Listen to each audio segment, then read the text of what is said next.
Oi, eu sou Nilce. Eu sou o Kevin. Se você está aprendendo espanhol, se liga nessa dica. Hoje vamos falar sobre 3 erros bem comuns que brasileiro comete muito ao momento de aprender espanhol. Tem gente me dizendo que eu sou louco. Bom, vamos analisar a frase que a gente acabou de ouvir. Tem gente me dizendo. Essa frase tem bastantes erros, mas o primeiro erro é tentar usar uma palavra em português achando que em espanhol é igual. A palavra tem se fala tiene. Tá aqui. Porém, a gente usa o verbo ter para falar sobre possuir alguma coisa. Um exemplo seria: Ele tiene muchos perros, o que significa ele tem muitos cachorros. Eu já ouvi brasileiros tentando usar o verbo ter para dizer que uma coisa existe, com frases como tiene mucho ruido, para tentar dizer tem muito barulho. Mas o jeito certo seria hay mucho ruido. A gente usa o verbo hay para dizer que uma coisa existe. O verbo hay é o mesmo que o verbo há em português. Tá? Nessa parte daqui. Então, a frase do começo ficaria hay gente. Não tem gente nem tiene gente. O jeito certo é hay gente.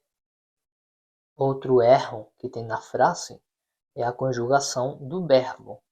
A palavra dizendo não existe em espanhol.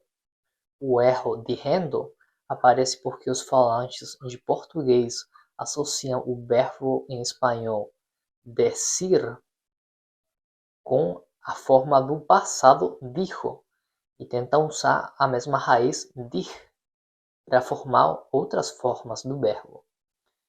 Aqui temos algumas frases com o verbo em passado. A primeira seria él dijo, que significa ele disse. Temos outra forma, yo dije, que significa eu disse. Por isso, alguns pensam que o gerúndio deveria ser dizendo, mas realmente seria diciéndome. A palavra diciéndome usa a raiz dic para formar a palavra e não dir. Isso acontece porque em espanhol o verbo dizer é muito irregular e possui várias raízes diferentes.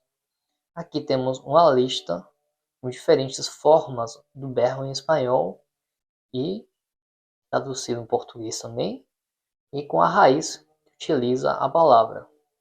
A primeira é decir, que significa dizer, que usa a raiz dec. A segunda é diciendo, que significa dizendo, que usa a raiz dic. A seguinte seriam dois verbos, duas formas do verbo, dijo e dije, e traduzido em português seria disse. Vocês usam a mesma palavra, a gente usa duas. A raiz, nesse caso, seria dir, e também existe o verbo diré, que significa girei, que usa a raiz dir. O seguinte erro que vamos analisar está na posição do pronome. A gente já sabe que o verbo dizendo não existe, e o certo seria falar diciendo. Porém, se a gente falasse hay gente me diciendo, também estaria errado. Em espanhol, quando um pronome como me, te, lo aparece como um gerúndio, normalmente ele deve ficar no final do verbo, unido a ele. Como a gente pode ver aqui, diciendo-me. O pronome me se uniu com o verbo e ficou no final. Então está errado tentar colocar o pronome no começo do verbo. Ele deve ficar no final unido junto a ele. Aqui temos uma lista com o mesmo tipo de erro escrito da forma errada, da forma certa. Me dizendo está errado. O jeito certo é diciendo-me, que significa me dizendo. A seguinte é me hablando, que o jeito certo seria hablando-me, que significa me falando. O seguinte seria me mirando. O certo seria mirando-me, que significa me olhando.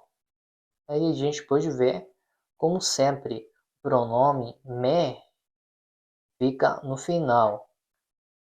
Diciendo-me, hablando-me, mirando-me. Nunca no começo, sempre no final, unido com o verbo. Olá, tudo bem? Você quer aprender espanhol, mas precisa de algo prático, direto e adaptável à sua realidade? Então, talvez as nossas aulas sejam exatamente o que você procura. Oferecemos aulas através de videochamadas personalizadas, atendendo às necessidades de cada aluno. Porque aprender uma nova língua não é só saber uma outra gramática, mas sim aprender a se comunicar. Por exemplo, se você vai fazer uma viagem a trabalho para um país onde você vai utilizar a língua espanhola, então vamos fazer a aula voltada para reuniões, conversações, projetos. Ou se você vai fazer uma viagem para passeio com sua família ou com seus amigos, a gente vai fazer um vocabulário voltado para aeroportos, pontos turísticos, restaurantes. Se você precisa do espanhol para provas, concursos ou o Enem, as aulas são direcionadas para interpretação de texto, gramática e estratégias de prova. E também tem aqueles que querem aprender simplesmente por amor à língua espanhola, pela cultura, pela música e pela vontade de falar um novo idioma. Será um prazer te ajudar a falar em espanhol. Então, entre em contato com a gente. Um cheiro!